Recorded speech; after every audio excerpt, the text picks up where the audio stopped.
Imagine what you're carrying is so big that your brain cannot wrap itself around it enough to explain it. Your big dream will never threaten God.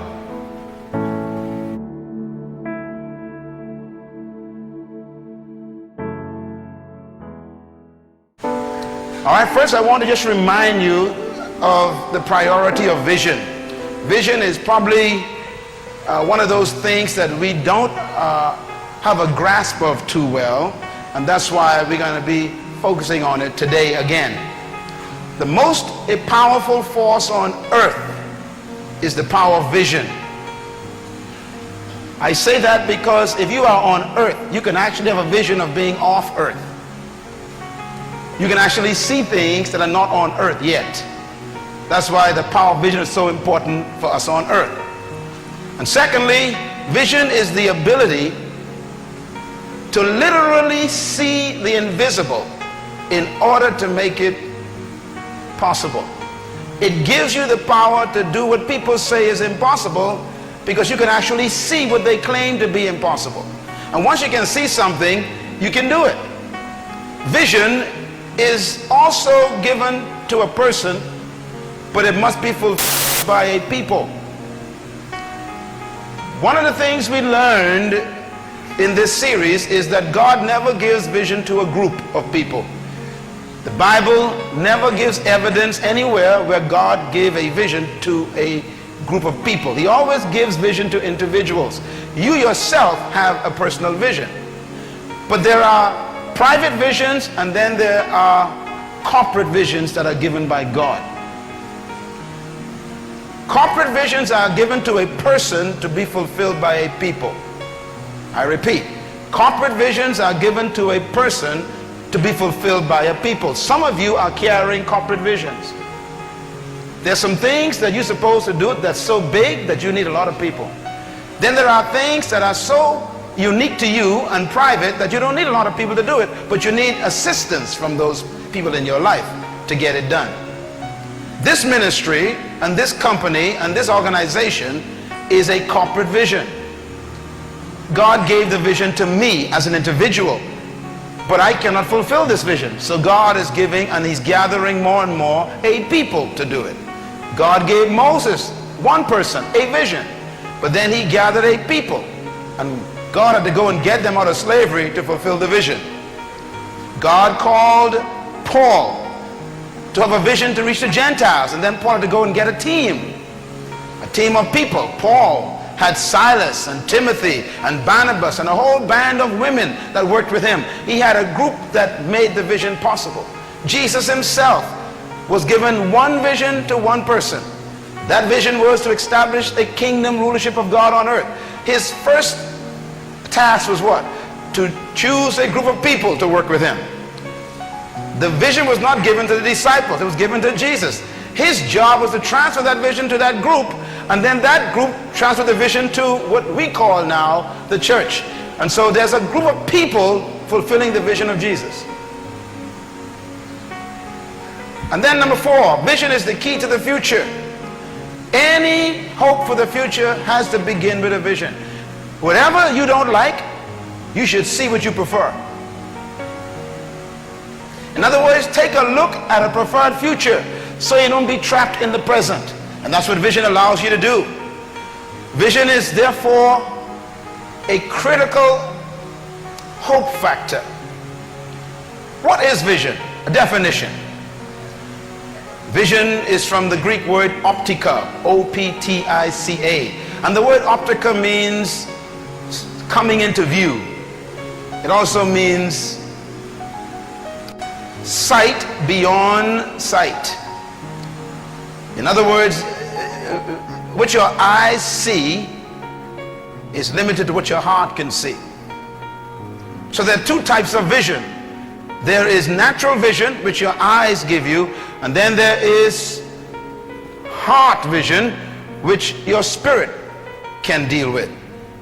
Vision is therefore an internalized clear picture and an image of a preferable future that you consider to be worthy pursuing. Vision is usually that which is imparted by God. I say usually because sometimes you can concoct an idea that is not God's vision for your life. You can make up some things mentally that you want to do that might not be God's will for your life. And that's why we also teach in this series that vision comes from purpose. The difference between vision birthed by purpose and vision that you yourself develop is that vision from purpose is tied to your destiny. Vision that you invent is not tied to your destiny and will not fulfill you. It'll frustrate you.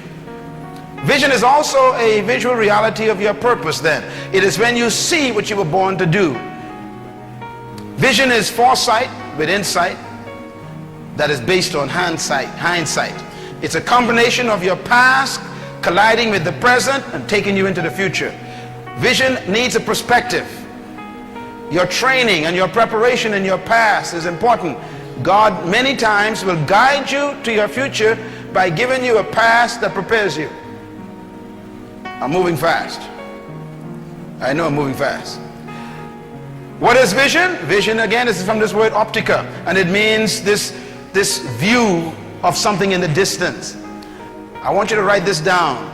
Vision should be out of reach, but not out of sight. Vision should be out of reach, but never out of sight. It's important for you to pursue something that you haven't done, and that's not easy to do either. All visions from God are very difficult to pursue. They demand His assistance. And so it's critical for you as a person to remember that visions from God are always bigger than your capacity as a human by yourself. It's important for you to understand that. Vision is to see the future from the present, to stand on the porch of the present and see the future. Vision is a clear picture that you can literally write down details about.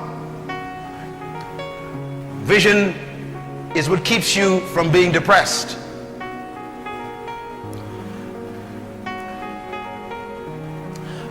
Let's talk a little bit about how vision affects your life. When purpose is seen, vision is born. Vision is therefore a glimpse of a person's purpose. Vision is a visual manifestation of your destiny. Vision is the key to an effective, focused life. Vision is the source of hope. It is not a human concoction. It is something that is inspired by God. It is blown into you by His Spirit. As a matter of fact, everybody in this room and watching this program, I want to make an announcement. Your vision is not ahead of you, it's in you. You were born with your purpose within you. Your purpose don't come to you, you discover it. I always say this story. If God wanted to hide something from you, but He wanted to make sure you found it, He'd hide it in a place where you can't miss it. It's in you. The book of Ephesians chapter 3 verse 20, just make the reference, write it down. Ephesians 3 verse 20, it says, unto Him who is able to do exceedingly abundantly above, far beyond all you can ever ask or think. And then it says, according to the power that's working not in heaven nor in other people, but within you. In other words, God wants to do what's inside of you. And what's inside of you, according to God, is so big that you can never define it or express it enough to cover it all. That's an awesome truth. That's why God says, I will do above what you ask me. Why? Whatever you ask me doesn't cover everything you carry. He said, I will do beyond what you ask or what you think. If you can think it and you think big, God says, that still ain't big enough to cover what I put inside of you. So I got to do more than you think. Imagine what you're carrying is so big that your brain cannot wrap itself around it enough to explain it. Your big dream will never threaten God. Because if it's His dream and you're telling Him about it, as far as He's concerned, your brain is so unable to define it and describe it that He has to always do beyond what you ask or think. That is why visions come in phases. Because if God had to show you everything you were born to do, you would die and faint from shock. Matter of fact, what you're headed for is so awesome, God's afraid to let you see all of it right now. That's why he does what? Beyond what you can ever ask, think, or imagine, he says. You imagine it, that ain't enough, God says. Is God a good God? Is God awesome? God has given you something to do that you cannot explain. That makes my life exciting. That means whatever I am involved in right now is only a fraction of what I'm really going to be doing when this thing is all over.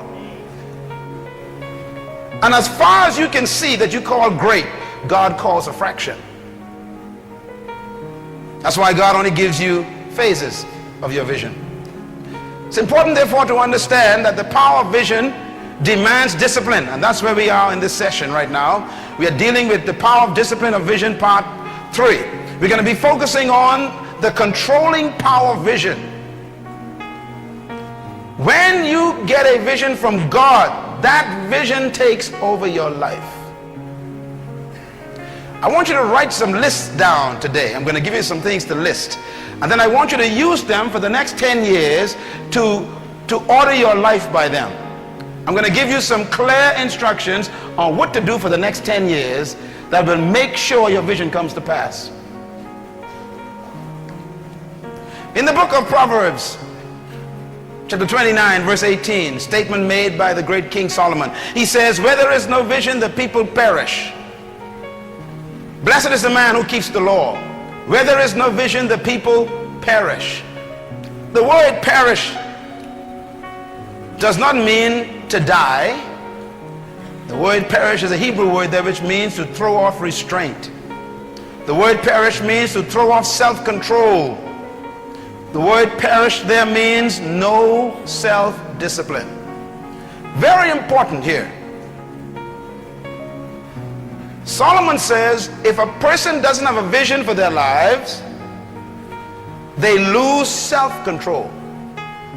They lose discipline. Now, let me just correct myself. He didn't say a person. He said where there is no vision. Which means if there's no vision in your life personally, then there's no discipline in your life. If there's no vision in your community, then there's no discipline in your community. If there's no vision in your company, then there's no discipline in your organization. If there's no vision in the country, then there's no discipline in the country. Wherever there's no vision, the people lose self-control. They become wild. They do anything and everything, anytime, anywhere. In other words, vision, according to Solomon, suddenly makes you organize your life.